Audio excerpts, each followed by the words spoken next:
तो हेलो साथियों, कैसे हैं आप सभी लोग। उम्मीद है सभी लोग बहुत ही अच्छे होंगे, लाजवाब होंगे और अच्छे तरीके से अपनी तैयारी कर रहे होंगे। जो आपका एग्ज़ाम होना है 6 सितंबर को सीटेट का।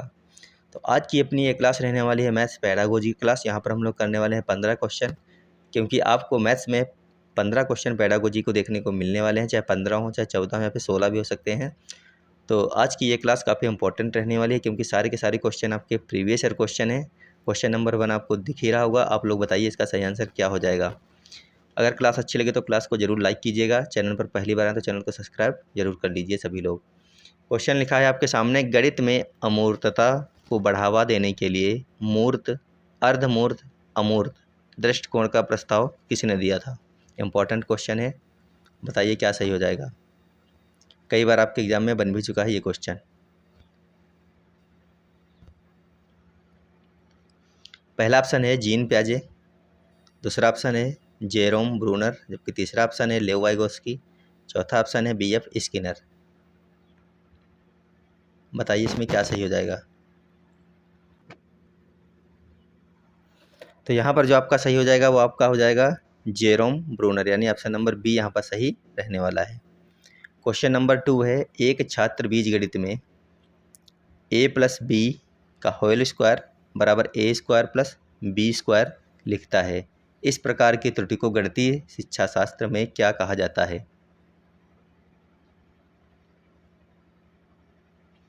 क्या प्रक्रियात्मक त्रुटि कहेंगे इसको, लापरवाही से हुई त्रुटि कहेंगे, संरचनात्मक या वैचारिक त्रुटि कहेंगे, या फिर वाचन त्रुटि कहेंगे।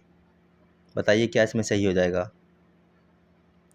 तो इस क्वेश्चन का जो सही आंसर हो जाएगा वो हो जाएगा ऑप्शन नंबर सी, संरचनात्मक या वैचारिक त्रुटि।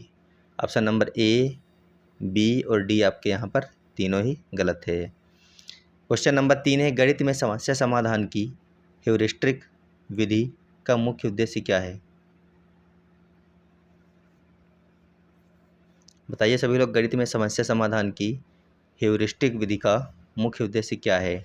छात्रों को बने बनाए सूत्र रटाना, तो ये आपका होगा नहीं। रटाने वाली चीज़ कैसी होती है, निगेटिव आंसर होते हैं।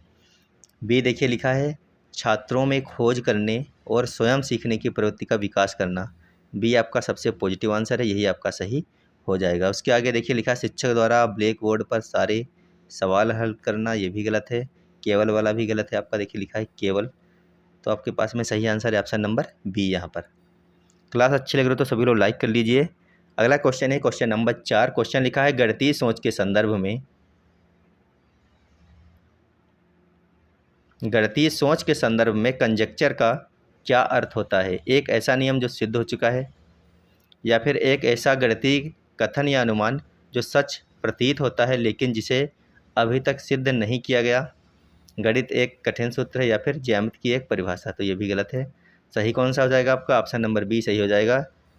जितने भी लोगों ने ऑप्शन नंबर बी कर लिया उनका सबका बिल्कुल सही माना जाएगा क्वेश्चन नंबर 4। अगला क्वेश्चन है, राष्ट्रीय शिक्षा नीति यानी कि एनईपी यानी कि न्यू एजुकेशन पॉलिसी 2020 के अनुसार प्राथमिक स्तर पर गणितीय कौशल के अंतर्गत किस पर सबसे अधिक बल दिया गया।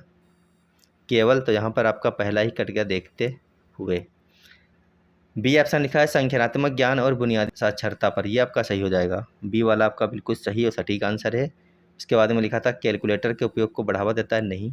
डी लिखा था उच्च स्तरीय ज्यामिति के प्रयोगों को रटाने पर, तो रटाने वाला ही, रट्टा मारना याद करवाना, ये आपके गलत हो जाते हैं। अगला क्वेश्चन है, ज्यामिति में अभिग्रहित और साध्य क्या होते हैं। ज्यामिति में अभिग्रहित और साध्य पूछा गया क्या होते हैं। पहला ऑप्शन लिखा है, जिन्हें सिद्ध करने के लिए जटिल गणनाओं की आवश्यकता होती है, नहीं। पहला ही आपका गलत हो गया, जटिल गणनाओं की आवश्यकता निगेटिव आंसर आपका हो जाएगा। बी लिखा था, ऐसे स्वयं सिद्ध कथन जिन्हें बिना किसी प्रमाण के सत्य मान लिया जाता है, तो आपका ये हो सकता है सही, क्योंकि पूछा क्या गया है, अभिग्रहित और साध्य। तो ऐसे स्वयं सिद्ध कथन जिन्हें बिना किसी प्रमाण के सत्य मान लिया जाता है। उसके बाद सी लिखा था केवल, तो केवल वाला आपको देखते ही कर देना था। डी लिखा वे कथन जो हमेशा सत्य हैं, ये भी गलत है आपका। सही कौन सा, ऑप्शन नंबर बी यहाँ पर सही हो जाएगा। अगला क्वेश्चन है, कक्षा 7 का एक शिक्षक छात्रों को पाई का मान समझाने के लिए अलग अलग प्रकार के वृत्तों की परिधि और उनके व्यास का अनुपात निकालने को कहता है। यहाँ शिक्षक किस विधि का उपयोग कर रहा है? निगमन विधि का कर रहा है, प्रयोगशाला विधि है, व्याख्यान विधि या फिर स्मरण विधि है? काफ़ी अच्छे क्वेश्चन है, लगातार बने रहिएगा सभी लोग और लास्ट तक सारे के सारे क्वेश्चन करके जाइएगा, बताना कितने क्वेश्चन आपके सही हो पाए। यहाँ पर हो जाएगा प्रयोगशाला विधि। अगला क्वेश्चन है, गणित में गणितीय मॉडलिंग का क्या अर्थ है? गणितीय मॉडलिंग का अर्थ आपको बताना है, क्या हो जाएगा? मिट्टी से गणित के 3D मॉडल बनाना, या फिर वास्तविक जीवन की समस्याओं को गणितीय रूप या समीकरणों में बदलकर हल करना, या फिर गणित के चार्ट पेपर तैयार करना, कक्षा में गणित के सूत्रों का प्रदर्शन करना। तो आपका सही कौन सा हो गया? ऑप्शन नंबर बी सही हो गया। जितने भी लोगों ने ऑप्शन नंबर बी कर लिया था उनका सबका बिल्कुल सही हो जाएगा। अगला क्वेश्चन है, एक गणितज्ञ बनने के लिए केवल गणनाओं में तेज होना काफ़ी नहीं है, बल्कि गणितीय तार्किकता का होना आवश्यक है। यह विचार गणित के किस मूल्य को दर्शाता है? बताइए सभी लोग एक बार। क्या व्यवहारिक मूल्य दर्शा रहा है, बौद्धिक मूल्य दर्शा रहा है, अनुशासनात्मक मूल्य है या फिर कलात्मक मूल्य है?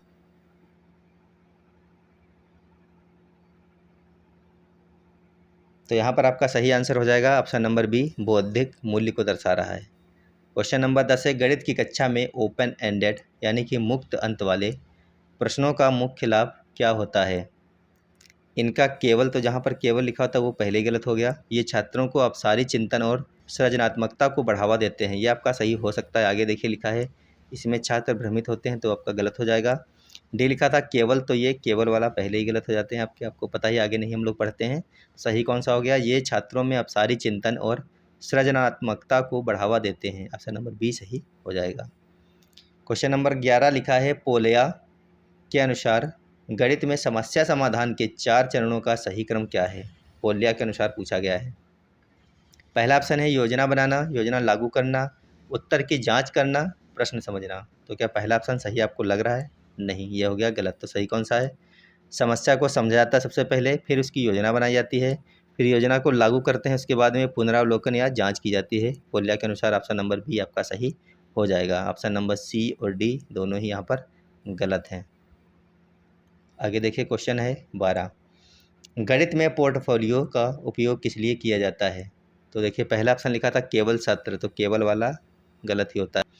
दूसरा लिखा है छात्र के समय के साथ हुए गणितीय विकास कार्यों और प्रगतियों के नमूनों को इकट्ठा करने के लिए, तो ये आपका सही हो सकता है। आगे देखिए, क्लास में शरारत करने वाले, तो शरारत करने वाले बच्चों से कोई मतलब नहीं है, केवल होमवर्क के लिए भी नहीं। तो सही कौन सा हो गया? ऑप्शन नंबर बी यहाँ पर आपका सबसे सटीक और सही आंसर रहने वाला है। अगला क्वेश्चन है, गणितीय अधिगम में संस्कृत विशिष्ट ज्ञान का क्या महत्व है? गणित का संस्कृत से कोई लेना देना नहीं है क्या? ऑप्शन नंबर ए हो जाएगा नहीं। बी लिखा था छात्र अपने अनौपचारिक और व्यवहारिक अनुभवों जैसे दुकानदारी या घरेलू गणना से भी गणित सीखते हैं, जिसे कक्षा में सम्मान मिलना चाहिए या मिलता है। ऑप्शन नंबर बी आपका सही हो जाएगा। सी देखिए क्या लिखा है, औपचारिक गणित सीखने के लिए पुरानी संस्कृत को भूलना पड़ता है, तो ये आपका गलत है। डी लिखा था यह केवल, तो आपका ये भी गलत है। सही कौन सा? ऑप्शन नंबर बी सिर्फ सही हो जाएगा। 13 देखिए, क्वेश्चन नंबर 14 लिखा है, गणित में संज्ञानात्मक संघर्ष पैदा करने का क्या अर्थ है? संज्ञानात्मक संघर्ष पैदा करने का अर्थ पूछा गया है। छात्रों के बीच आपस में लड़ाई करवाना? नहीं। छात्रों के सामने ऐसी स्थिति लाना जहां उनके पुराने नियम नए अनुभव से टकराएं, ताकि वे अपनी समझ को सुधारें। ऑप्शन नंबर बी आपका सही हो जाएगा। सी है छात्रों को बहुत कठिन प्रश्न देकर, तो बहुत कठिन प्रश्न देने से कोई मतलब नहीं है, गलत ही हो जाएगा आपका। पाठ्यक्रम को समय से पहले समाप्त करना, ये भी गलत है। सही कौन सा? ऑप्शन नंबर बी सही है। क्वेश्चन नंबर 15 है, कक्षा 6 के छात्रों को ऋणात्मक संख्याएं समझाने के लिए सबसे व्यवहारिक और वास्तविक उदाहरण क्या होगा? बताइए इनमें से।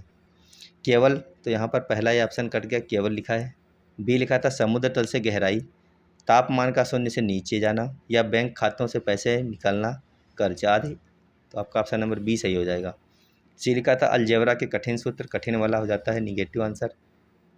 गिनती को उल्टा याद करवाना, ये भी आपका नहीं है। तो सही कौन सा है? ऑप्शन नंबर बी आपका सही हो जाएगा क्वेश्चन नंबर 15 के लिए। तो आप लोग बताइए 15 में आप लोग कितने सही कर पाए, और आपको ये क्लास कैसी लगी? क्लास अच्छी लगी तो वीडियो को लाइक कीजिएगा। चैनल पर पहली बार आए तो चैनल को सब्सक्राइब करके जाइएगा। मिलेंगे आपको अगली क्लास में, जब तक आप लोग ज़रूर सभी लोग पढ़ेंगे, स्वस्थ रहेंगे, मस्त रहेंगे। धन्यवाद, बाय बाय।